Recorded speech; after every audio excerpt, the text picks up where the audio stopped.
everybody. Dragon Movie Guy here. I want to welcome everyone to my March movie review ranking throwback, where we look at all of the movies I watched in the month of March. Joining me today is Dan Eckert of the Upside Dan and the Cinema Squad. Dan does 40X reviews on his channel, the Upside Dan, and tells you whether or not it's worth paying the extra couple bucks for the 40X review, and also is an active member in the Cinema Squad, talking Oscars, talking everything else going on. And just wanted to welcome Dan. Hey, Dan, how's it going? Hey, Brian, I'm really good. I'm happy to be here. Thank you for having me. Thank you for coming on. Thank you for your patience. We're going to go over our movie review rankings from the month of March 2023. We're going to start with your 13, 12, 11, and 10 first, and then we'll go back and forth. So tell me about Inside. I looked up the trailer for this, and this looks like a really interesting heist film. It did look interesting. Like I was really intrigued by it, and I like Willem Dafoe. You know, he's always really good, and he is really good in here. It just didn't connect with me. Some people are probably gonna like it, more than me. It made me feel. It made me feel. I don't want to say dumb, but I was like, "Am I missing something here? Am I missing the meaning here?" It has to do with art, and it's not a heist. So it starts out he's a heist, person. But that's how he gets trapped in the apartment. Then it's about him trying to survive. He's trapped in a high-rise apartment, no way out, of a really rich guy. So it's a weird door that opens from the out. It was yeah. So he's trapped in there. Hardly any food, hardly any water. I mean, there is food and water, but he has to figure out how to survive all this time and figure out a way to get out of there. I watched the trailer for it, and it's him and his crew break into this high-end apartment, and his crew abandons him, and the temperatures, they literally try and turn up the heat on it, looks like. Yes, the temperature thing breaks. So yeah, I think the trailer makes it look more like someone's doing that to him, but it's really the temperature breaks. I don't think anyone knows. Like the guy that owns the apartment doesn't know that he's in there because he's on vacation. But yeah, the temperature is going all weird. It goes up and then it goes down, and it's some good shots, and Willem Dafoe's really good, but I just didn't connect with it. Yeah, and those are the kinds of films that it's so hard to tell one way or another whether it's going to be good or not. There's like one scene where I thought actually happened, and they never go back to it and explain it. So I don't know. Yeah, I don't know what's going on, and there's art to it. There's some things about art and stuff like that. Yeah. So it's just there's a reason why it's number 14 on your list. Is what you're saying? Yes. Yeah. Yeah. I did not see Murder Mystery 1, and I have not seen Murder Mystery 2 as of yet. Jennifer Aniston and Adam Sandler married or dating or something, and they go and someone gets murdered and they have to solve a mystery. Yes. Yep. They're married. And people are probably gonna think I'm insane for having this over Inside because I know Inside's a better looking film. Like this is kind of like a lowbrow comedy, but the first one's actually really fun. I had a fun time with it. It's nothing amazing. Neither is this one. This one I liked a little less than the first murder mystery, but it has some fun in it. It has some ridiculous aspects though, and it's just a turn your brain off, fun movie on Netflix. Yeah, and yeah, it's a sequel. It's on Netflix. I Yeah. guess just adjust your levels of expectations accordingly. What would you say would be the best part that was in this film? I love Jennifer Aniston and Adam Sandler, and I think that they have good chemistry. I know Adam Sandler, I mean, she does too, have misses in their filmography, movies that are not good, but and this could be included in that. Like I just thought it was fine. It was but yeah, definitely the cast, I think, and You gave it a 2.5 out of 5. So what? 2.5 out of 5. Yeah. So where does this movie fail? Um, I think the third act is just too ridiculous, and it didn't seem to have as much of a mystery as the first one. And yeah, but the third act just fell apart for me. Gotcha. So like a lot of Adam Sandler films post 2000. Number 12, Unwelcome. You give a 2.5 out of 5 to this one as well. I watched the trailer for it, but I didn't quite get what was going on with this. It's a horror film. I watched this because Lost in the Reel, Sean. He did a review on it. He didn't like love it, but he liked it. He thought it was yeah, and I liked it. I thought it was okay. I know I gave it 2.5. It was okay. There's a lot of aspects that I liked, and then some that just didn't kind of work for me. I What was think. the best part of this film? Um, so I like that they used practical effects for the creatures. I really liked the story. It starts out really brutal. This couple, and she's pregnant. They get like jumped in their own home. Like the creatures should have had another scene or two, kind of throughout the film. But the creatures were really cool when they did show up. I thought it was some B movie B movie fun. I thought the story just didn't move in the way that I kind of would have liked. 65. This is Adam Driver. This is a sci-fi horror film, is what it looks like. Yeah, horror-ish. There's not really that much horror in it. It's yeah, sci-fi thriller. You gave this one a 2.5 out of 5. Some of the trailers look kind of interesting on this. Was the CGI T-Rex worthy of going to see 65 or no? Um, I was impressed with a lot of the CGI. There was some moments that I know the pterodactyls, the flying dinosaurs, they looked bad to me at least. But a lot of the other creatures looked really good. And I say creatures was because this could have been a movie that didn't have to be dinosaurs, but that was my drive. Well, Adam Driver, and this was my drive to go see it. Adam Driver fighting dinosaurs. I thought that'd be cool. I wasn't sure there was like a time travel element, but there actually is not a time travel element. So it's It not really a spoiler, but Adam Driver is actually not even a human. So he's an alien that I mean obviously looks like a human, acts like a human, talks like a human, but he's an alien back 65 million years ago, and on an expedition he crashes. you gave this one a 2.5 out of 5. Yeah, I do wish there was more dinosaurs. Is it just didn't live up to the trailers. I didn't think. It's anime, but it's in Spanish. I just watched the trailer, but I didn't quite get what was going on with this film. Yeah, this one's a strange one. This one's crazy. I only watched it because Lost in the Real Sean, he watched this one as well, and he reviewed it on his channel, and he really liked it. So I really wanted to give it a try. And it's like a rated R animated anime type of thing, yeah, in Spanish, with a lot of war things about war. There's like the unicorns versus the teddy bears, and there's a lot of blood, and it was cool. The animation style is great. I loved the animation. It's unicorns and teddy bears at war Yeah, in or an bear. anime. Maybe they're just bears, but I think they're teddy bears. Yeah. Teddy. Well, so how was the quality of the animation? How was the story? Like, Yeah. what was the best part of Unicorn Wars? Yeah, I loved the animation. And the action was good too. The violence parts were really good. And yeah, it tells you right away it's not for kids. And it's really it's really good. I liked it. Obviously I didn't love it because I just gave it like a 3 out of 5. Which is good. Number 9. This one looked like it was a pretty decent drama in the trailer. Tell us about Boston Strangler. I thought it was really good. It's really well made. The performances are really good, like Keira Knightley and Carrie Coon. They do put on really good performances, but I thought that it didn't even. I think that they could have even been better if the script and the movie gave them even more. But my big thing is I think that this should have been a mini series, a limited series. I know the feeling, and it's one of those embarrassment of riches because we're in a streaming era. We're kind of spoiled for being able to have feature length actors and feature film quality actors doing TV or limited series. And Yeah.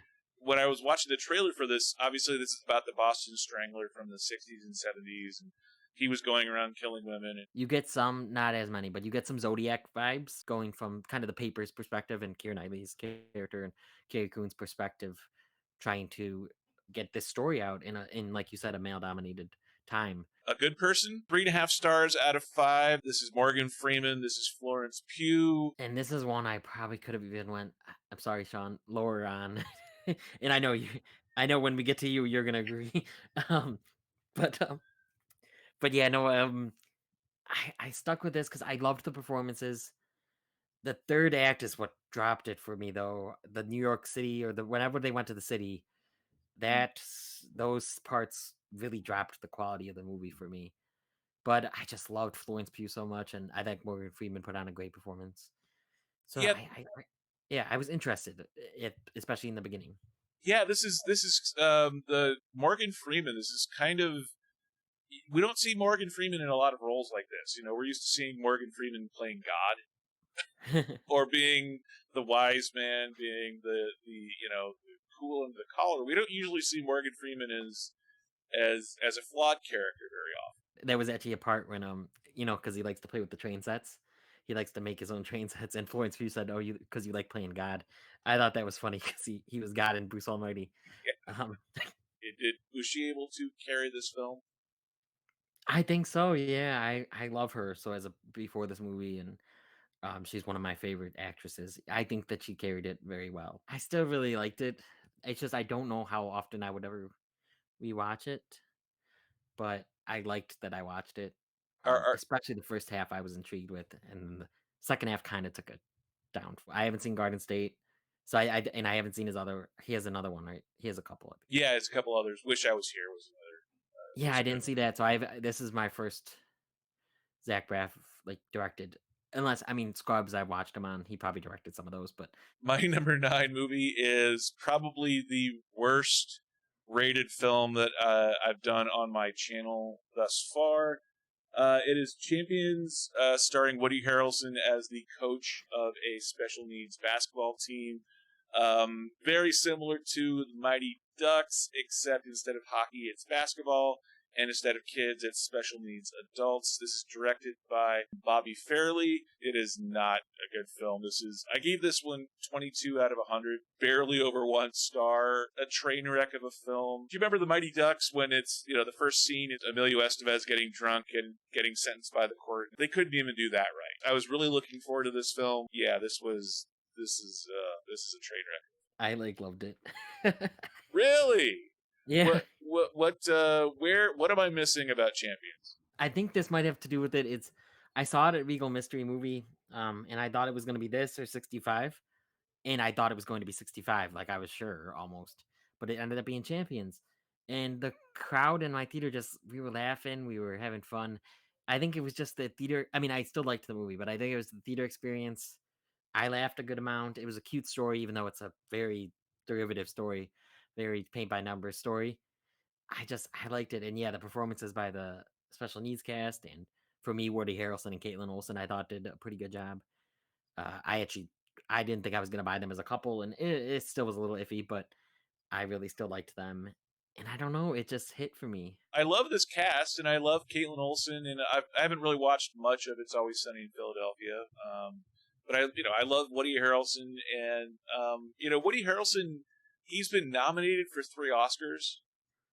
So there were times, especially like that first scene where he shoves Ernie Hudson to the ground. I was looking at Woody Harrelson on screen, going, "Okay, this is a guy who knows comedy, he knows drama," and I'm watching him on screen in the final take of a film, and it looks like he doesn't know what the heck this scene is about. Oh yeah, I And it could see not like as he doesn't know, but like that's how bad the directing was by Bobby Fairley. I love Dumb and Dumber. I love Woody Harrelson. Across the board. But yeah, this not his performance per se, but just this whole film felt like he just did not know what it wanted to be. And my number 8 film, I have A Good Person. I was really looking forward to this film. I am a huge Zach Braff fan. I love Garden State. I saw Garden State in theaters. I saw Wish I Was Here in theaters. I love how he can be goofy and he can be fun, but he can also take on serious, more emotional, sensitive kind of topics surrounding death and everything. If you look at Garden State, that's the whole thing is his character is going home because his father has just died. And obviously, death in this film, in A Good Person, is a big part of the subject matter as well. I guess maybe it's just because I have such high expectations from Zach Braff. I gave this one 45 points out of 100, or 2 stars. I echo a lot of what you said about the third act of this film, but there was a disconnect for me, and this is through no fault of either Florence Pugh or Morgan Freeman. But the fact that this is a film largely about substance abuse, that's not a bad thing. But you have the central drama of the film being the death of a character, and that death is it's over distracted driving. It's not over drinking and driving. It's not over being high while driving. It's over looking down at your cell phone. And not that distracted driving can't be as deadly or be as big of an issue, but considering that this film largely is a 12-step film about recovery and addiction and trying to learn how to deal with addiction, the fact that the central drama was based off of distracted driving just seemed off to me. Okay. Yeah, I can get that. I wonder if maybe a reason I liked it was because I hadn't seen Zach Braff's other films, so I didn't really have any expectations, going in. And yeah, the distracting driving, I get what you're saying now. I didn't think about it like that because characters did accuse her of like, oh, were you high while you were driving? Because even though she was distracted, but yeah, I get what you're saying.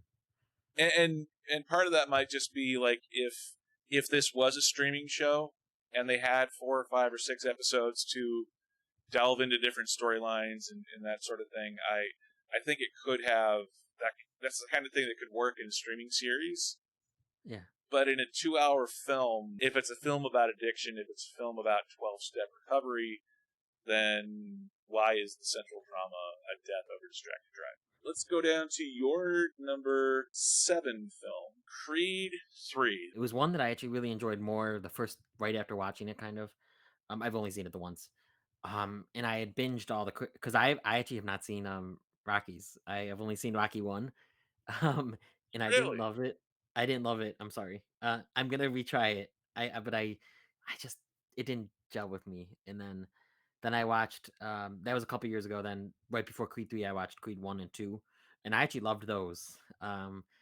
So then I went into Creed 3, really liked it, rated it about the same, but it's my least favorite of the three Creeds. And then I went down. It was at 4 out of 5, but I think now it's at 3.5 out of 5. Really? I don't know why. Why did Hmm? this film drop for you? I'm just thinking about. I wish that and I know this is a hot topic right now, but Jonathan Majors. This is nothing. I'm not. I didn't downrate it because of the drama, but because I thought this right when I saw the movie, and this was before the drama, was that I feel like his character could have been way better developed, and like his character and their connection as children, was a big reason I was like I loved the trailer before I even saw any of the Creed movies.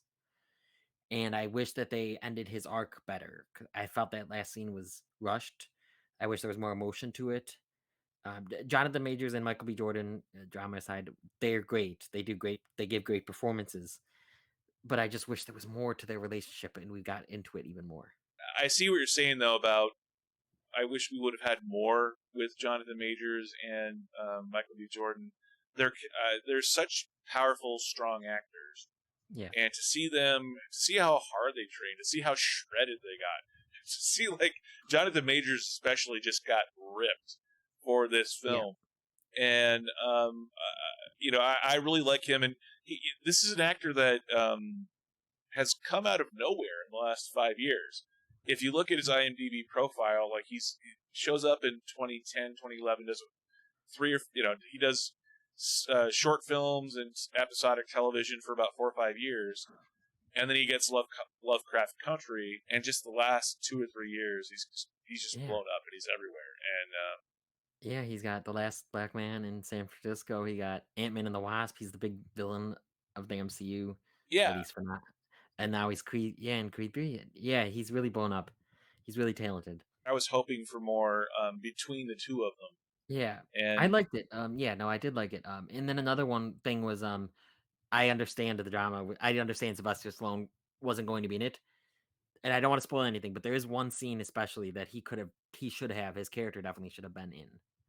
Um, yeah, and it is interesting too because when they were trying to explain why Rocky is not in this film and he was in the first two, and then you see the film and you see why, because the expanse of the world that they've built around Adonis Creed, around Donnie, is such a big world, and when you have a heavyweight champion of the world, there's a lot going on in in a boxer's life, especially with a young family and a kid and all that kind of stuff. So I can see why this was such a crowded film, with so many things going on over a long period of time, I was actually kind of shocked they went with as much story elements as they did. Sylvester Stallone didn't have to be in it. I just there was one scene that I think Rocky definitely would have been there if Sylvester Stallone agreed to do it. I would love to see Apollo Creed come back and even just shadowbox with his son. That would be cool. Yeah. There's just something about that, and seeing Carl Weathers come back because he's still in great shape. I'm picturing Carl Weathers in the Adam Sandler film where he loses his hand to the crocodile, and Oh yeah. somehow I'm picturing that character as Apollo Creed, like being a one-handed boxer Yeah. and shadowboxing with Ronnie. Dungeons and Dragons. Chris Pine, Michelle Rodriguez, Justice Smith, and Sophia Lillis. Lillis? No. I keep wanting to say Lilith instead of Lillis. It's like Willis, but with an L. Lillis. This is based off of the Dungeons and Dragons franchise. It's a fun adventure. I didn't love it as much as like the reviews are loving it, and some people are really like loving it.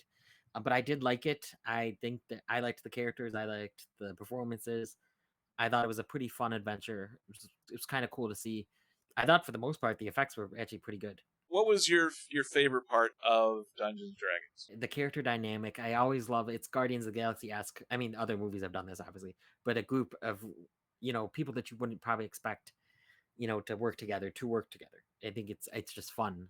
And I liked all their comedic timing, and some of the comedy didn't land for me, but I thought some actually did really well. And I think, and I like I said, practical effects. There's a few scenes where they used practical effects for the some of the creatures and the designs and stuff. So I thought that was really well done. I agree with you. I love anytime you can have practical effects and actually see the actors on set reacting to something that's physically in front of them as opposed to just Yeah, green screen and tennis balls. the way this character talks and acts and his comedic timing, I thought it was like made for Chris Pine almost. I thought he did very well. I try not to do the thing where you get overly excited about a film based off of word of mouth, but when I saw the trailers for Dungeons and Dragons, I thought, okay, well, it's in April or it's a late March, early April release. The biggest blockbusters are generally in May, June, July. But when we started getting all this word of mouth, I started to get more excited for it. I was a little bit crestfallen as a result. It was fun though, and that is one thing for sure that was fun. And my favorite part was the maze scene, the maze scene, the Yeah, arena scene. the Um, maze scene was cool. I liked the scene when they had to try to get into the safe. Yeah, no, I just they had some fun bits. And even I'm like you, even though I gave it something high, I expected to like it even more than this. do I you, think it was better than anyone probably expected. A, do you think there will be sequels, and B, would you like to see a sequel? I'd watch a sequel. I definitely would for the characters. I really liked them, these actors. And they can improve upon what, some of us didn't like about this one. And as for do I think, I mean, it beat expectations for the first week, but it's still, I don't want to say relatively low, but for a bigger blockbuster, it's probably considered relatively low. I didn't like this one as much, I think, as you did. I was hoping for more. Kind of bringing up the streaming series again. Just the way that they were doing fetch quests in the middle part of this film, the first and second. I saw this film as being like a 5-act film, so for me Yeah.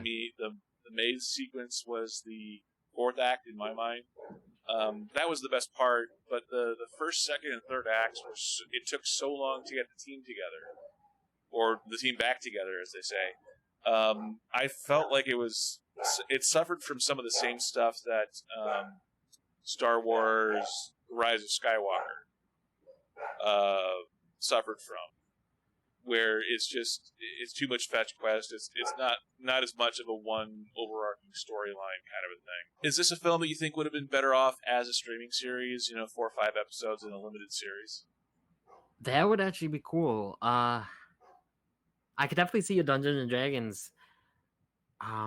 Yeah, that would be cool. I would be down for that. I think I could definitely see that.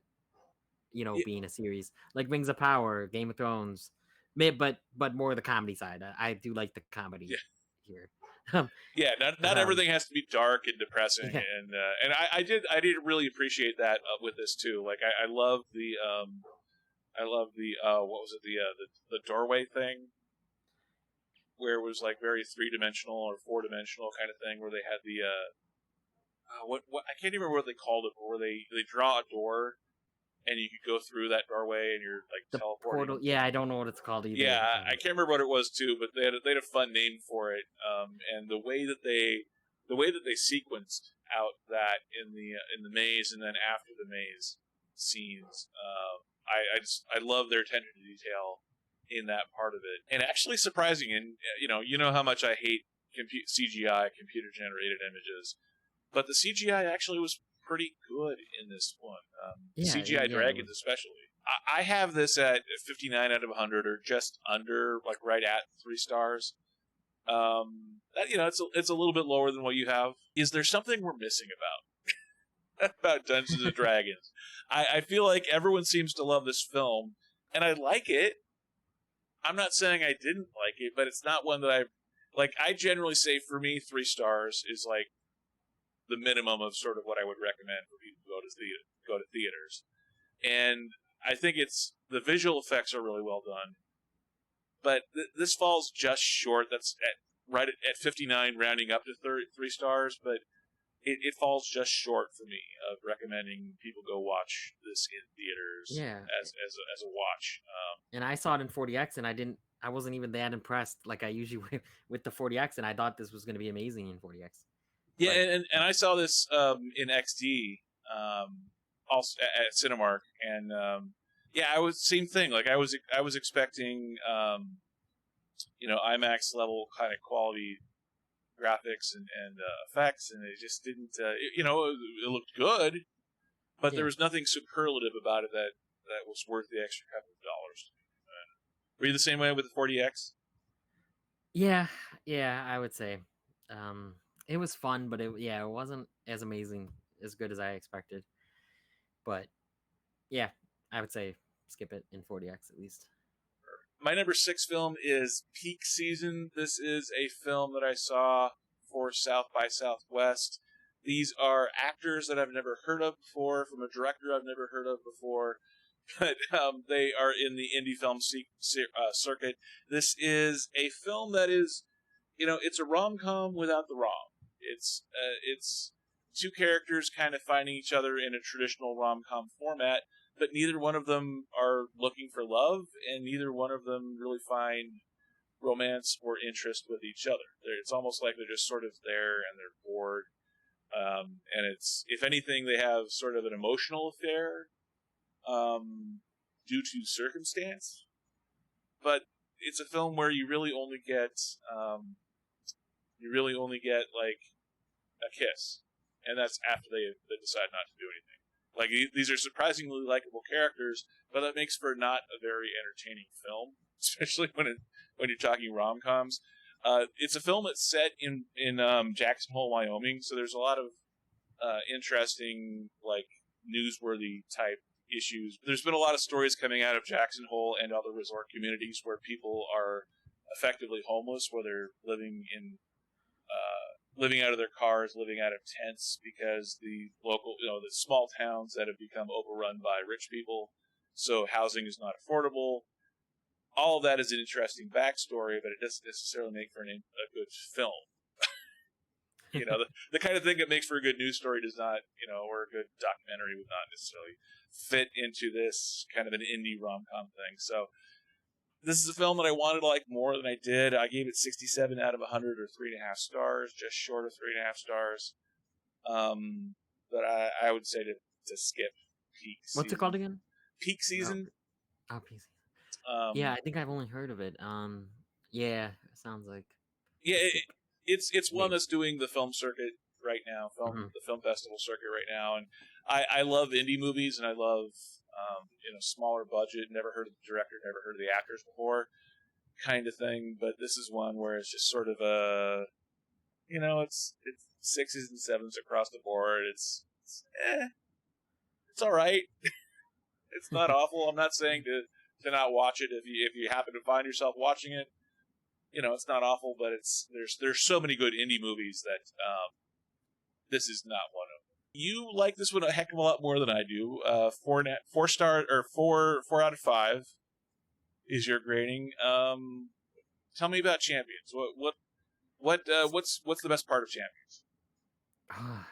I just it was such a surprise. Like I said, I saw it at Mystery Movie, so I think like I didn't have much expectations, and then I just enjoyed it, and the whole theater was laughing and cheering, and we all really liked it. So I think it was the collective theater experience, but also just I was just surprised, but I really liked it. I thought it was funny, fun, energetic.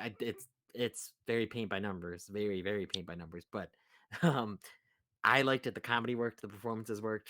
I love when you can and make it work, inclusiveness. Like they have the special needs. They actually have special needs cast playing special needs characters. And yeah, I thought it all worked very well. Actually, um, if you would ask me, so right after seeing it, it probably actually right after seeing it, I had at the top of my movies of the year list. Really? So far, yeah, so far. So it was only like 2 months, but because I saw it at the end of February. But yeah, no, I had it at 4.5 out of 5. I loved it. And I had it at the top of my list. And then some other movies happened, but also just a month happened, and I'm like, I liked it still. I really did. Obviously, it's 4 out of 5, but I don't know. I didn't have that same fond memory that I had the day or two after seeing it. Now, were you like you're saying we're paint by numbers? Were you constantly thinking of the Mighty Ducks while you're watching this film? Yeah, so yeah, Mighty Ducks, even the way back, even though that's more with Ben Affleck a couple years ago, like right before the pandemic, it was actually the Oh, last yeah. last movie I saw right before the everything closed.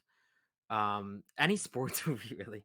Um yeah, Mighty Ducks I have not watched in a long time, but yeah, that was one that definitely it reminded me of. Did you find the romance factor between Caitlin Olsen and Woody Harrelson believable, forced, appropriate? Like, So from the trailer I was like, this is not working for me. Um and I don't know their ages, but aren't they like they're he's in his good. 50s, she's in her 40s. Yeah, and it's just I'm used to her. She's not with him in the show, but her husband Mac, who plays Mac in It's Always Sunny in Philadelphia, like they're just both really good looking people, and not that Woody Harrelson's not, but it was odd. And then when I saw the movie, I was like, okay, their relationship worked a little. I think their relationship worked a little better than I expected before the Yeah, and when I was watching the trailers, because I was thinking the Mighty Ducks, I was thinking that she was the mom of whichever special needs character movie. Yeah, was in she's the this. team, Yeah. which kind of made me. I don't know. For some reason, you don't really think of it being awkward in the Mighty Ducks, but that when I was thinking it was the mom of the character, it kind of felt a little creepier. Oh, I don't know why, and maybe it shouldn't, but it just kind of felt like that. okay. Yeah, I loved her in it though. I love her. I think she's such a comedic actress. She's a great comedic actress. Yeah, and did Um, did you like the whole thing with the Shakespeare van and stuff? That was one thing I really did like too. Yeah, that was yeah, that was cute, and it was, because It's Always Sunny, she also wants to be an actress or something, or famous, so I thought it was kind of a funny they probably didn't do it on purpose, but I just thought it was funny that she wanted to be, famous or an actress, in this one. So yeah, I liked it. And the thing that I really liked about this film, and I can't remember which character it was, but the character who wanted to go to Winnipeg, Canada, and go to the longitudinal center Oh, yeah. of all of Canada. I thought that was a fun line and a fun. I kept thinking of Jerry Maguire. I kept thinking of the human head weighs 8 pounds. Like I thought that was sort of like a similar random factoid. That like, oh, I had no idea that Winnipeg was the longitudinal center of Canada. Kilboxoon. Am I saying that right? Yes, Kill Soon, yep. Um, I I watched the trailer for this. I have not seen the film, but there's a lot of action, a lot of killing, a lot of death. When I was framing this picture for the film, I kind of had to choose between the top part of her head and the axe in her hand, the little hand axe. um, What? Tell me about Kill Box Soon. Yeah, so this is another one Sean from Lost in the Wheel put me on. He reviewed it on his channel, and it sounded just so interesting. And he basically told you if you have an itch that you know an itch from watching the John Wick series. John Wick 4 just came out. This will help scratch that. So that really interested me because the basic premise does sound John Wick like, but to me, like that. In Underworld, it's kind of an underworld assassin ring, and that's where the similarities kind of stop for me because I thought that they went in a really good direction with Kill Soon. I really liked it. I was interested. It's another one that I would not have minded it as a miniseries, though, as well. But I thought for what they did with the movie, I thought they did really well with it. And she's phenomenal, the lead actress. Now, have you? I am not familiar with the actors or the director in this film. Have you seen any of their work before? No, I wasn't familiar with either of them, but now I want to definitely check out more of their stuff.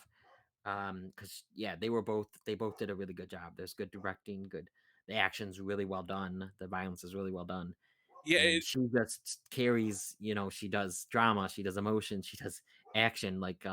And Sean said this in his review, like Michelle Yeoh in Everything Everywhere All at Once, just doing a bunch of different genres in one movie. So I thought that was really, really well done. yeah, and it's fascinating too. The how much how high profile Korean cinema has gotten the last couple of years. Yes. Because I honestly I don't think that before watching Parasite that I'd ever seen a Korean movie before. Oh wow, yeah. So just in the last couple of years, just with oh crap, the one that the game show, the Korean game show that was on Netflix, Oh, kind of Squid Game. yeah, Squid Game popping out of nowhere now, Killbox Yeah, soon. they It is great at making films. Yeah. yeah, so it's fascinating how much the Korean cinema industry is kind of growing in popularity here stateside. So definitely, Yes. would you say Killbox soon is a worth watching? Yeah, definitely. It's on Netflix. Go check it out. Shazam! Fury of the Gods. This is a film that is, you know, the DCEU is something that never quite truly got off the ground, and now we're kind of stuck with these vestigial films that were produced and now just kind of have to be released before the James Gunn DC universe. They dropped the E out of the DCEU. Um, I love the first Shazam film, or I love the family elements, the found family elements of it. This one, I liked it. I didn't love it. The whole thing of he's nearing the age of 18. He's 17 and a half. He's got 3, 4, 5 months left to go, and he's afraid of what's going to happen to him. And the whole idea of keeping the family together, I totally get. But the villains, there was something kind of lacking in the villains, and I love Rachel Zegler. I loved her I loved her as Maria. I love Helen Mirren. I like Lucy Liu. But to have Lucy Liu, to have three sisters as the bad guy, and two of them kind of switch sides very easily to the good guy's side. I kind of I kind of was a little bit torn on that, but other than that, it was still fun. I gave Shazam Fury of the Gods a 72 out of 100, so 3 stars, 3.5 stars. I love the themes of family, of found family. I also love the production design, and again, I'm not a CGI fan in general, but the CGI actually looked really good. I don't know. What did you think of Shazam? I liked it. So I love the first one. I like I have hot takes probably it's one of my favorites. It's my favorite DCU film, I think. And it's one of my favorite superhero movies because of the found family. I'm adopted, and growing up, we were a foster family. We took in kids, and some just temporarily. And so that part really meant a lot to me, and I loved the emotion of the first one. The second one, I think, was lacking some of that magic, but still had a few moments that I still really enjoyed. Like the scene with his adoptive mother, or they're not adopted yet, but his foster mother on the roof. I loved that scene. I thought that was really sweet. So I liked this film. I didn't like it as much as I thought. I didn't like it as much as, as the first one at all, but I enjoyed it. Now, how did did you buy the relationships between the kids in the foster family situation? Like, did it feel real? Did it feel real to you? Yes, more so in the first one though. Again, this one it didn't feel I didn't feel that magic between them as much. Still with Freddie and Billy, I really like them, and I love Jack Dylan Grazer. So this was more his movie than anything at times. But I loved him, and I thought he did a really good job. So yeah, some here and there. I like the Billy Batson character. I kind of felt a little bit of a disconnect between Angel Asher, Zachary Levi. Yeah, A little bit of more of a disconnect this time around than in the first film. yeah, Between the two of them, which is kind of a weird thing to say, but like Zachary Levi does the man child thing so well. yeah. But Zachary Levi being Chuck and sort of like a B plus version of Ryan Reynolds sort of thing. But there was something about, and maybe this kind of is reflected in Asher Angel not being in it as much. yeah, And obviously he's more grown up now. It's been 3-4 years in real life, so he's not the 13, 14-year-old kid like he was in the first film. And you're right, Jack Dylan Grazer was brilliant. He's great in this film, and I love the romance angle that they had with him and Rachel's Egg. Yeah, Rachel Zegler. I actually Yeah, like that too. Yeah. would you recommend Shazam: Fury of the Gods? Yes, but especially because it's doing so bad at the box office, I just want more people to get in there. Yeah, yeah. But I'm kind of the same way where like I liked it. It wasn't perfect by any stretch, but I did like this film. We've all seen Scream 6 by now. This is the Carpenter sisters going to New York, Ghostface in New York, bringing back a lot of the classic Scream characters from all pretty. I don't know if it was all 5 of the previous films that were represented, but it was darn close if it wasn't. The sarcastic one in my head goes, "Oh, it's Scream in New York. It's Ghostface in New York. Ha ha ha." But something about it kind of worked. Like I loved all of the kill scenes in this film. I gave it a 72 out of 100, which looking at this, I think I probably would have it higher now if I was regrading this film now. Like this, you like for example, you were saying that some of these films on your list you kind of went down a little bit in score. I'm kind of thinking that this 72 out of 100 score that I have for 3.5 stars, I think it's probably a little bit higher now. And I only saw it the one time, but this is a film that's resting better in my mind than right after I saw it, right after I did the score for it. I gave it, interestingly, I gave it a 2 out of 10 on surprises because the spoilers in this film were pretty predictable. Like it wasn't one, and because Scream is such a cinephile type film and it's so self aware of what it is, then it kind of has to play into the tropes to play out of the tropes, and it kind of has to wink and nod at the camera while still trying to keep things surprising, which is not an easy thing to do as filmmaking wise. But other than the 2 out of 10 on the surprises, I really like this one across the board. What do you think of Scream 6? yeah, I enjoyed it. It's you definitely have to suspend your disbelief for what people can survive. But Yeah, uh, but I really enjoyed it. It's fun. I love these characters, and I love this series. Scream, the first one is one of my favorite movies, but it's my favorite horror movie. Same with the franchise. The franchise is one of my favorite franchises, and probably my favorite horror franchise. And I just enjoyed this one so much. Yeah, yeah, and it's so well done. And I'm not much of a horror fan in general. Like if a really good one comes along, I'll watch it. But horror is not a genre that I watch particularly a lot of. But I do remember watching the original Scream when I was working at a movie theater in high school.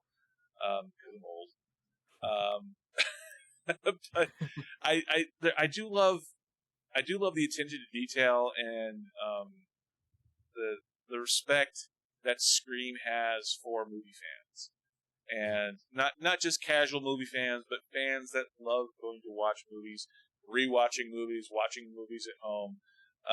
The fact that the Scream franchise values their fans, it values movie fans so much, I Yeah. think is part of the reason why I love this series as much as I do. What did you think of the New York location setting for Scream Six? So I really liked it.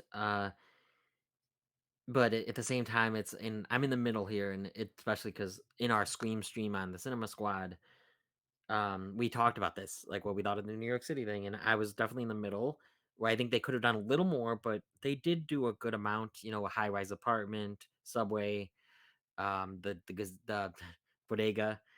Um, I know those three things they're in other they're in other cities. In the alleyway in the beginning with Samara Weaving, I know they're in other cities, but a lot of them just feel New York. So I liked it. I thought especially though with the marketing, because they marketed the heck out of New York City in the marketing, and I loved the marketing. I thought they did a really good job with the promotion, but I think they could have done even more with all that promotion for New York City. This is a film To though that wasn't shot in New York. Yeah, After all I that, didn't actually.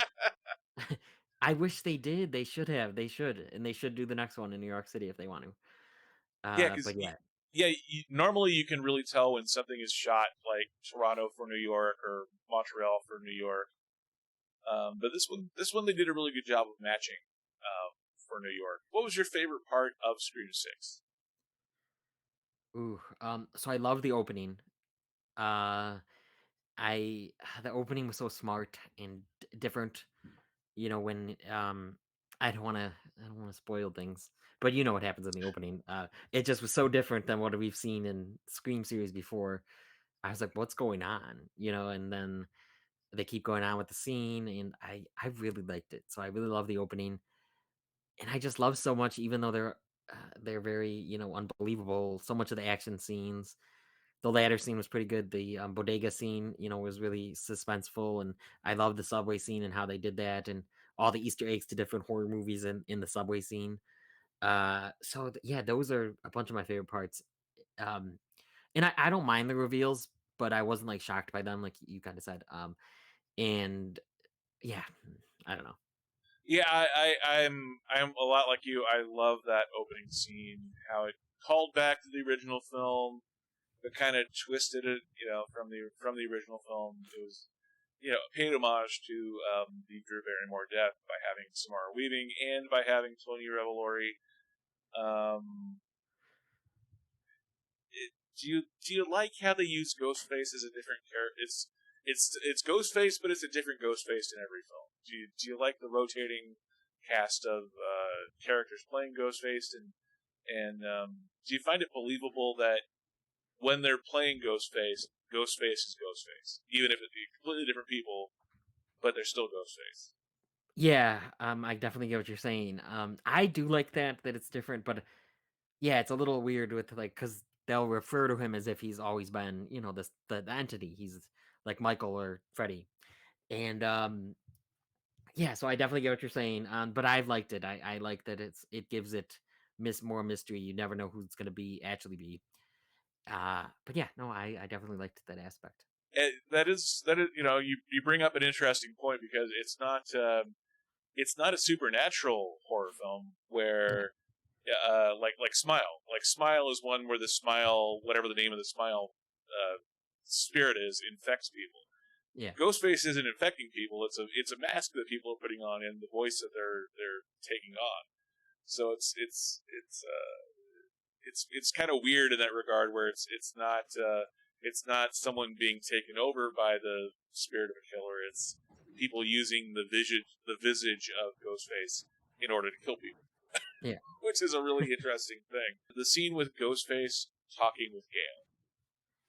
yeah. Did you like that scene? And did you like the interesting thing is I love the fact that they pointed out that Gale had never talked to Ghostface before. Yeah. Um, Did you like that scene? Like, what did you think about that scene? I liked a lot of the scene. I just don't believe that Gail would have got out of that closet that quickly, to go check things out. She's been through this for 30 years almost. Um, and I just don't think she would have got. She was safe in that closet. There was one entrance. If he came in, she could have shot him. Or her. Who knows? It was a her, but yeah. But yeah, no, I liked a lot of that scene. But yeah, even me, like I was like, oh, he never talked to her before. Oh yeah, I guess that's right. So it's like, Gale has this very big, strong, muscular boyfriend guy, and granted, she has plot armor saving her life, but the boyfriend getting killed that quickly. yeah, and then by who we find out did it. Yeah, um, yeah, don't definitely. And there's a few instances throughout the Scream series that's like, how could that person have done that?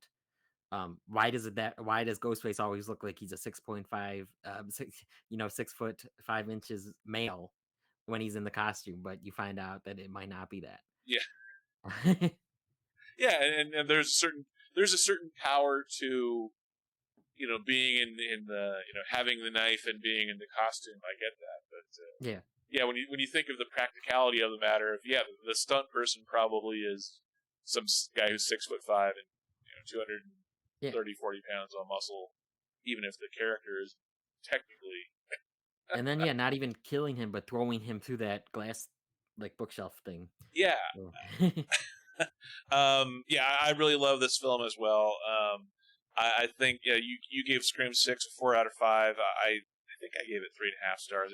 Very very similar range in our scoring. Are you looking forward to future Scream films? Yeah, I'll always look forward to them. Like fifth and sixth were like Avengers Infinity War level hype for me because I just love this series so much.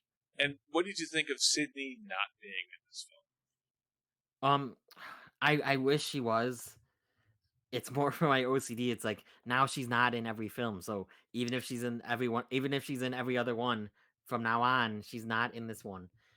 But it would have been too packed, I think, with her. Yeah, and You know, I yeah, agree with you 100%. The only reason she wasn't in this movie was because of money, yeah, and they were doing a really quick turnaround because this is a film that came out less than 2 years ago. Came out quick, last year. It came quick out, one. yeah, 2022 or Yeah, yeah. So I really like this film, and I actually think it mm, was in some ways it was kind of better without her because yeah. I hate to say that. I love her. She's my favorite final girl. But yeah, no, it just wouldn't have worked. I don't know where she would have fit in. yeah, and the logic of it, if they having Ghostface in New York, it's a great tagline. But yeah, at a certain point, like she's a wife, she's a mom of a really young kid.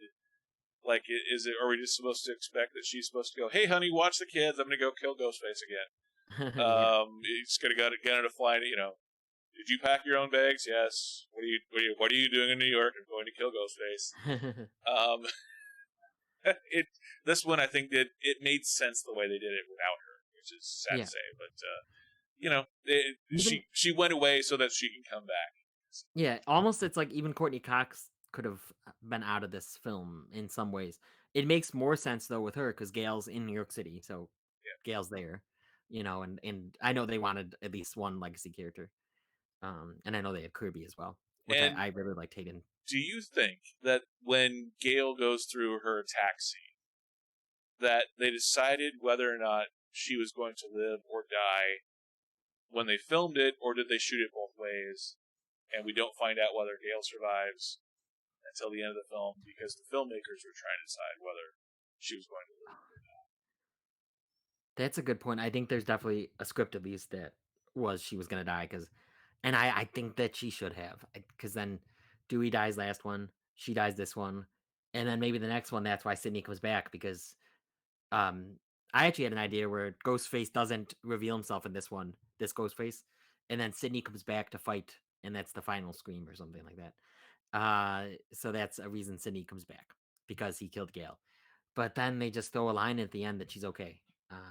And she had a weak pulse in that scene. They said that, but yeah, I get what you're saying. That'd be interesting. I think they definitely thought about killing her. I'm torn as to whether they should or shouldn't have. I think it was the safe decision to keep her around because Yeah, if unless you know for sure that her death is going to be some really truly meaningful thing, to the story, I think it's probably a good thing they did not.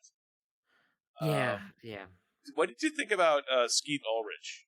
This he's showing up as a vision, as a distraction, as a mental health thing for So Sam. so What did it's you think of weird that? because I'm torn because I love seeing Skeet Ulrich again because I like seeing returning characters.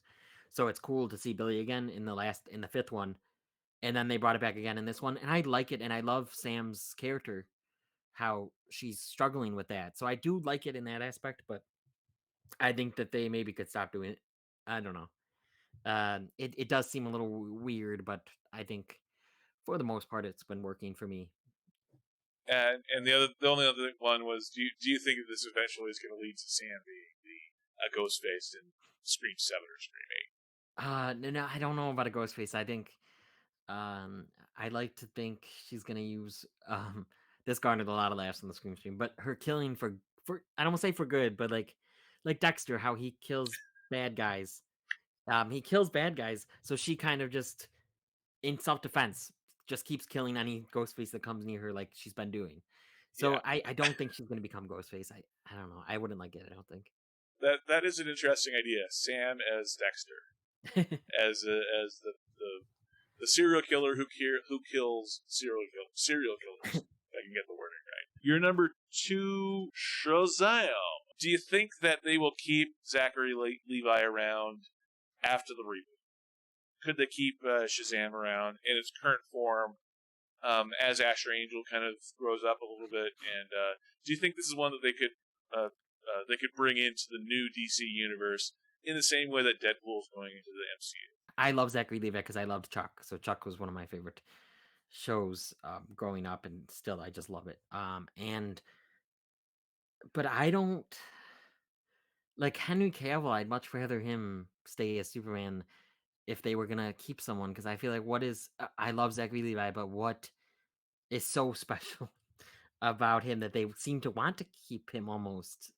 I don't like because that the first post credit scene of Squish Shazam 2, they're hinting why keep that why keep that scene in if they're not going to keep him? Because he's getting a little spoiler, but he's getting like pulled into the Justice Society. They want to recruit him for the Justice Society, so they could have easily taken that out, and that was the people from Peacemaker, the show, and James Gunn's wife. They could have taken that scene out and nothing would have changed. So I feel like they kept the scene in for a reason. So I could definitely see him being Shazam. And like you said, I think he does play a kid really well, but there's some disconnect between how Asher Angel um, plays Billy Batson and he plays Billy Batson. Even though I do not see the disconnect as much, I don't have as big of a problem with it as everyone else does. I do see it sometimes. The cynicist in me would say that James Gunn's wife, Peacemaker characters show up because they were shooting this movie at the same time they were shooting Peacemaker. Oh, maybe, so, yeah. so if you have But all the characters around at the same time, in the same way that Marvel did that with the Guardians of the Galaxy showing up in Thor: Love and Thunder, and I'm yeah, sure Thor will probably have some sort of a cameo in Guardians 3. I'm a little bit torn as well of them trying to recruit him for the Justice Society as opposed to the Justice League because I'm not a huge comic book reader, but I always thought he was more of a Justice League character. Because yeah, if you look at HBO Max and you see all the DC animated universe, he shows up with Justice League, and maybe that's just because the Justice League is more popular than the Justice Society. But yeah, with his dreaming of Wonder Woman, it is kind of weird. Yeah, why the Justice Society? Why not the Justice League? Damn it, Wonder Woman's over there. yeah, Uh, yeah. They could have just taken that scene out if they weren't going to use him. That's what I feel. yeah, absolutely. And 4 out of 5. I think that's a good And rating for I Shazam. almost went down on it, and then I saw it again in theaters, and I really like it. And a lot of it probably has to do with my love for the first one, uh, but I really did like this film, and I don't think it deserves the bad ratings. I don't think it deserves the bad box office. Yeah, it's kind of hard too because it's a movie that comes out in March. I think for those of us that are movie fans, you and I are huge movie fans. We watch movies year round, but March is not traditionally like a huge blockbuster month for big superhero movies, tentpole franchise movies to come out in theaters. March traditionally was like horror films and comedies, and the fact that now we're getting superhero movies year round. Yeah, of course, this is why we're getting Shazam in March and not Batman or Superman. But we did get the Batman last Yeah, in spring. March. Yeah. I've watched every Rocky film, not all of them in theaters because Rocky 1 came out when I was an infant. But I did watch all the way back to Rocky 3, the one with Mr. T. I've seen every Rocky film in theaters, including the bad ones, including Rocky 5. I love the Rocky series. There's just something so everyman about it. So it's aspirational more than it is inspirational. But it's Americana. It's all that shtick, and I love what they've done with Creed as being it's the requel, the reboot sequel, the handoff. I do wish in some ways we would have had Sly in the film because it's the universe that he created, and it's a little weird that he doesn't own the franchise, even though Chertoff and Winkler produce it along with him. I see why he wasn't included because rather than trying to shoehorn Rocky in a cameo, like in that scene that you're talking about, it would have made sense in that one scene, but because Rocky as mentor isn't necessarily needed anymore.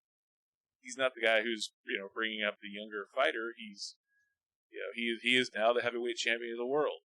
So it does kind of make sense that Rocky takes a step back, and then sure he can come back in future films, but when he's needed. But this is supposed to be Donnie at his height, sort of like Rocky was at his height in Rocky 3. I love what they did. The only thing that I wish they would have done differently with Creed 3 is I wish they would have had less of a. It felt like they were doing too much with the family, with his kid. That felt like setups for future Yeah. Creed universe type stuff. Like I would have wanted to see more of Donnie versus Damien. But Yes. that's really the only nitpick that I had about Creed 3. I love the boxing. I love that we got the three main fights. I even like that it covers a good amount of time, although I think having a little bit less time covered during the film probably would have made for a little bit more of a streamlined film. This is a film that I gave 75 out of 100 or 3.5 stars. Where do you rank it with like the Creed and Rocky films about? You You don't have to know, give exact ranking, but yeah, that's a really good question. I think it's not as good as the first Creed film. I think it's better than Creed 2. They always say that if you're going to be an actor who becomes a director, that doing a sequel in a franchise is a really good place to start. So I think it makes sense that Michael B. Jordan does his directorial debut as a sequel in the franchise he's already starting on. So you don't have to worry about setting the tone, setting the cinematography, setting the characters. These are mostly characters that we've already seen before. So we already know what this world looks like. We already know what this world feels like. So a lot of those directing decisions have already been made by in the past by Ryan Coogler. I think this was a really strong outing for him as director. I would say it's probably in the middle in terms of all of the Rocky films because I love those first four Rocky films so much, and I really like Rocky Balboa, Rocky 6. So I don't have a full ranking, but I would say it's definitely in the middle somewhere. yeah. And it's of the Creed films, I would say it's the middle one. Whatever the really successful previous film is so successful that the sequel has to call back to scenes from the first film that were iconic that may or may not really fit completely in the sequel itself, but because the film prior was so epic, you feel you have to do it. like Yeah. like in Creed 2, there's we go back to all the scenes that we saw in Creed 1, where that maybe didn't necessarily make a whole lot of sense with Rocky going to talk to Adrian at the grave.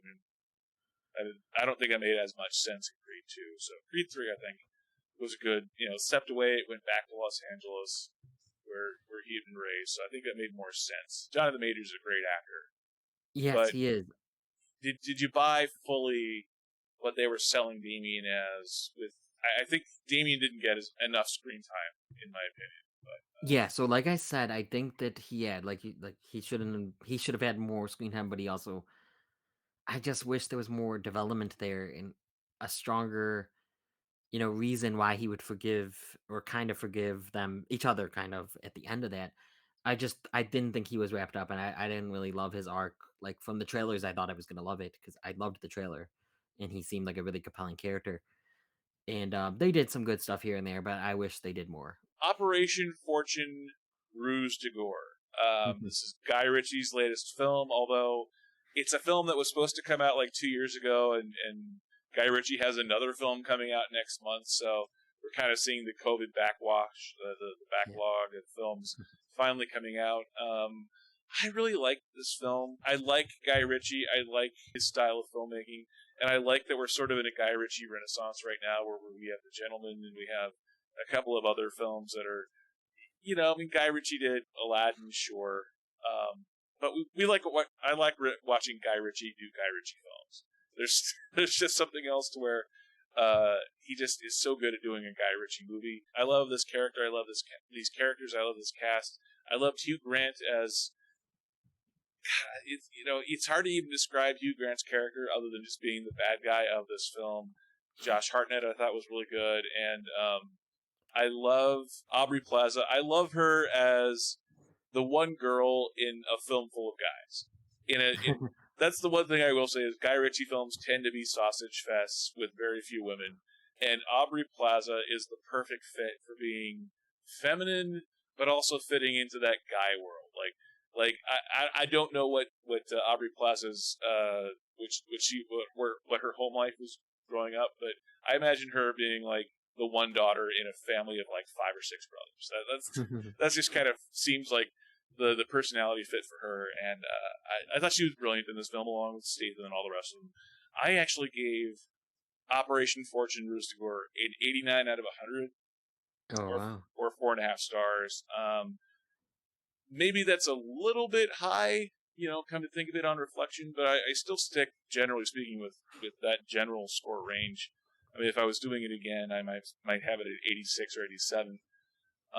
But this is a film that I really liked. If you like Guy Ritchie, you'll love Operation Fortune. I loved Aladdin. Like I loved it.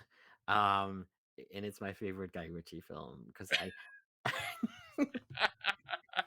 um I've only seen a couple though. I didn't like Snatch that much. I know that's probably a really hot take because people love Snatch. I didn't like it. The Gentleman, um I didn't love it, but I liked it. I liked the third act a lot. I don't know what it is about him. And it's weird because Bullet Train I loved, and that's kind of one that I kind of it feels Guy Ritchie ish. Did you see Bullet Train? Yeah, I did. Yeah, I agree with you that the Bullet Train kind of feels like it could be in a. If Guy Ritchie was an even bigger director, I would say it's the Guy Ritchie genre. it's weird though. Yeah, I just don't know if his just style doesn't gel with me. So I didn't really have much interest in it, but I do love Aubrey Plaza. I like the cast. Tell me about John Wick Chapter 4, which you give a 4.5 stars out of 5. I love this franchise. Like all of them, I at least like a lot. This is my favorite, I think, of the franchise. The first one and it are kind of back to back almost. I just love this. I love the ridiculousness and the overtopness, and I know it's like Scream. You have to suspend your disbelief for what, especially John Wick can survive, and what he can't, and what a lot of other characters can and can't do. You have to suspend your disbelief, but I just love the craziness of it. I think the action's so well done, and I love the stunt work here. It's what made me. I mean, I already thought that the Oscars should have a stunt category, but I definitely think the Oscars should have a stunt category even more. After watching John Wick 4, because they do so much amazing work. They're getting in the middle of traffic, getting hit by cars, rolling down a bunch of stairs. Dogs are getting in on the action, so they do a lot of work, and I think that they deserve to be awarded for that. I liked the story here. I think it's a little long. It's a little too long, but I still loved it. I did not see John Wick Chapter 2 or John Wick Parabellum, and as someone who did not see the second and third movies, I can attest that, yeah, there's a lot of story elements that I didn't quite fully get, but I got that there was a history with the story that when you at the beginning of John Wick Chapter 4, you're kind of picking up in the middle of a chase scene. It's not necessary to understand whatever happened in the past that happen other than he's on the run. There's a reason why he's on the run, and there's a reason why the people want to kill him. Is this sort of like a Star Trek 2, 3, and 4, where it's kind of like a 3 or 4 film arc where it's all one big story, with John Wick Chapter 4 and 2 and 3? Yeah, so if you really want to, all this happened because of what happens in the first film. So this wouldn't have happened if he didn't get back into the game. But yeah, so the second one is more connected to the finishing up some of the first thing and then leading into the third. Like Sean Chandler, I know, said the third film almost feels like obsolete, not like it shouldn't have, like they could have taken it out and we did some rewrites and the fourth one could have been the third in the trilogy. And I could see what he means. The third one is my least favorite, but I still really like it. It has great action scenes. But yeah, to get some of the references and the callbacks and understand some things, I think it is really beneficial to watch all four. But I could definitely see what you're saying, where you'd still understand the basic thing if you just skip to four from one, or maybe even if you didn't watch one. But you should definitely watch one. Have you seen John Wick Chapter 4 a second time yet? I have not yet, and it's because of the runtime, and that's me with a lot of movies. Like, you have to figure out a whole day. Yeah. Because it but no, is a long film. It is I a have not seen longer it a film. second time yet. Yeah. And I'm the same way. I haven't quite seen. I have not seen it a second time yet because it is a 3-hour movie, or close to 3 hours. It's like 2 hours and 50 some odd minutes. Yeah, and I would like to see it again. I'm probably going to see it again. It kind of reminded me of Mad Max Fury Road, because that's one where a lot of the action or the motivating action of the film happens before the film even starts. So we're starting into our hero on the run, and that whole first 45 minutes to an hour, and I didn't time it, and I really need to go back and time to see how long that first 45-minute section is, that leads to the hotel scene. And it kind of jumps around a little bit, but that hotel scene is so epic. And so just John Wick being badass, but like, I haven't even stopped. Like, I was going to go, knowing that it's a John Wick film, I wanted to go in and kind of count the number of deaths. But there are so many deaths by so many different characters in that hotel scene, in that Tokyo hotel scene, that by the end of that scene, I was like, God, oh, there's a whole rest of the movie to do here. That's just the first act. So, I love that this is a film that, it's a little long, but I would prefer it being the length that it is, and not cutting out scenes or chopping down scenes, because that's usually the way you got to do it. You either have to take out story elements or you have to shorten the elements that are there. And even though there's not a whole lot of dialogue in this film, it's mostly fighting. Because that's Chad Stahelski. That's how he broke into that business. He was a stunt coordinator for all those years, and then stepped in and did Deadpool. I love what they did with this film. I love every aspect of it. The only thing that was a little bit sad, and it has nothing to do with the film, it just has to do with real life, with the death of Lance Reddick. I know. Right before, and then the way that happens in the film too. I know, it made it more real. Yeah. Yeah, it just like, and the fact that he dies almost right away. Yeah. And not saying it's a pointless death, but it's just, it kind of hit harder knowing that he'd passed away in real life, like the week that the film comes out. Yeah. Parasite was the first film that I reviewed on my channel, and that was February of 2020. I give John Wick Chapter 4 a 97 out of 100. So this is the first 5-star movie that I reviewed on my channel. This is one that I love across the board. I took a point away on the writing category, so I gave it 4 out of 5 for writing, because there's not a whole lot of writing. It's a lot of killing, it's a lot of action. But there's not a whole lot of dialogue in this film. Like Pride and Prejudice, this is not.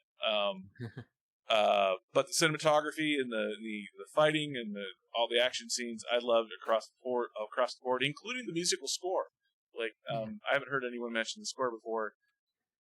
I know, in John Wick Chapter 4. So I love this film across the board. It's my number one film of the year so far. Looking at your list, all the way 1 through 14, is there any one of these that, like, you would change now, or like how do you feel about your list as a whole for the month of March? I feel pretty good. There's just one movie that I didn't see in time, like I just saw, so we didn't get to put it on. It's Tetris on Apple TV Plus, but it did come out March 31st. But I just watched it recently, so but other than, I mean, that would probably go number 5, 6 area. I gave that a 4 out of 5. I really liked Tetris. I thought it was really well done. But no, other than the list here, Shazam 2, I almost feel like I should go down on a little, but um, I don't know. For the most part, I'm pretty happy with this list. Where would be the watch it or skip it line on your list? I almost want to say 9 and above even. The Hmm. Unicorn Wars is really good, but it's not going to be for everyone. But so around there, 9, 9 and 10, 9 or 10 and above, I think that they're worth a watch at least. Yeah, and this was a really strong month It was, yeah, for movies. Looking at my list, I don't have as many. I only have 9, but I would say for me 5 and above on my list. yeah, Shazam, Fury of the Gods, On Up, Scream, Creed 3. A lot of sequels in there, but a lot of really well done, well executed sequels that are fun, worth watching, and worth watching in theaters too. yeah, definitely. Uh, yeah, I wish that I liked Dungeons and Dragons as much as everyone else seems to like it. I think it would have been better as a streaming show, but I love that maze scene, that arena scene in there. Yeah, So that was really good. yeah, so for me it would be 5 and above. Recommending to watch in theaters. What do you have coming up in the month of April? I just put a review for Air, Ben Affleck's Air up. I just put it up today. Definitely go check that out. It comes out in theaters tomorrow. And I have 40x reviews for a lot of movies we mentioned. Well, like Dungeons and Dragons, John Wick, Shazam. Those all have 40x reviews on my channel. They're out of 40x, or at least because Super Mario Brothers is going to be in 40x tomorrow. So I hope to see that and put a review out for that. And as for the Cinema Squad, we want to do another shooting the shit episode, and maybe some other cool things coming up that we haven't announced yet. So I'm definitely excited for all of that. Absolutely. So everyone look out for Dan's 40x reviews and Cinema Squad, of course, ongoing on the Cinema Squad channel. Links will be in the description of this video. Thank you, Dan, for coming on. I had a lot of fun talking March movies with you. And thank you, everyone who's watching, and I will Yeah. see you next time.